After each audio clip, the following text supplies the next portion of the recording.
வணக்கம் மக்களை, சற்று முன் வெளியான செய்தி ஒன்று வெளியாகியுள்ளது. கோவை திமுகவின் கோட்டை, 10 தொகுதியிலும் திமுக தான் வெற்றி பெறும் என்று அடித்து கூறிய செந்தில் பாலாஜி. வாங்க வீடியோவை முழுமையாக காணலாம். அதாவது கோவை 2026 சட்டமன்ற தேர்தலான் கோவை மாவட்டத்தில் 10 சட்டமன்ற தொகுதிகளிலும் திமுக தான் வெற்றி பெறும் என அதிமுக ஆட்சியில் பறிபோன உரிமைகளை கடந்த 4 ஆண்டுகளாக முதல்வர் ஸ்டாலின் அவர்கள் மீட்டுக் கொண்டிருக்கிறார் என்றும் முன்னாள் அமைச்சர் செந்தில் பாலாஜி அவர்கள் தெரிவித்தார். கோவை பீலமேடு பகுதியில் முன்னாள் அமைச்சர் செந்தில் பாலாஜி அவர்கள் செய்தியாளர்களிடம் கூறியபோது, ஓரணியில் தமிழ்நாடு என்றும் இன்று முதல்வரால் துவங்கப்பட்டது.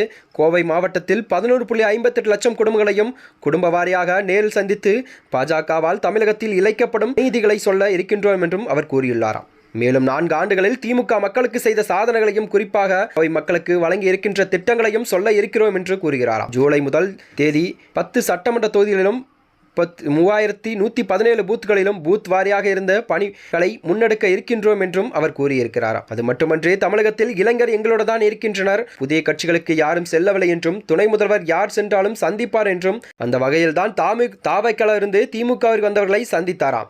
ஓரணையில் தமிழ்நாடு என்பதில் தான் கவனம் செலுத்த இருக்கின்றோம். வருகின்ற 2026 சட்டமன்ற தேர்தலில் கோவை மாவட்டத்தில் 10 சட்டமன்ற தொகுதிகளில் கண்டிப்பாக திமுக வெற்றி பெறும் என்றும் அவர் ஆணித்தரமாக கூறியுள்ளாராம். அது மட்டுமன்றி 4 ஆண்டுகளில் என்ன மாநில உரிமை பறிபோனதோ என அதிமுகவுடன் கேளுங்கள். கோவையை பொறுத்தவரை பெரியார் நூலகம் மாணவர்களுக்கு எந்த அளவு பயனுள்ளதாக இருக்கும் என்றும் தங்க நகை தொழிற்பேட்டை நீண்டகால கோரிக்கையாக கொண்டு வரப்பட்டுள்ளது. அதனைத் தொடர்ந்துதான் கோவையில் 1364 கிலோமீட்டர் தூரம் வரை ரூபாய் 417 கோடிக்கான சாலைகளும் அமைக்கப்பட்டிருக்கிறது. தேர்தல் நேரத்தில் என்னென்ன செயல் திட்டங்களை வைத்திருக்கிறோம் என்பதை உங்களிடம் எப்படி சொல்லிவிட முடியுமோ அதே போலத்தான் தேர்தல் களப்பணிகளை நாங்கள் எப்போதும் துவங்கிவிட்டோம். திமுக பகுதி நிர்வாகிகளோ தேர்தல் சிக்கலும் இல்லை. கோவை மாவட்டத்தில் திமுகவின் கோட்டை என்றும் மறுபடியும் அவர் உறக்கச் சொல்கிறாராம். மேலும் இது போன்ற வீடியோக்களை தெரிந்து கொள்ள நமது சேனலை மறக்காமல் சப்ஸ்கிரைப் செய்து கொள்ளும். நன்றி, வணக்கம்.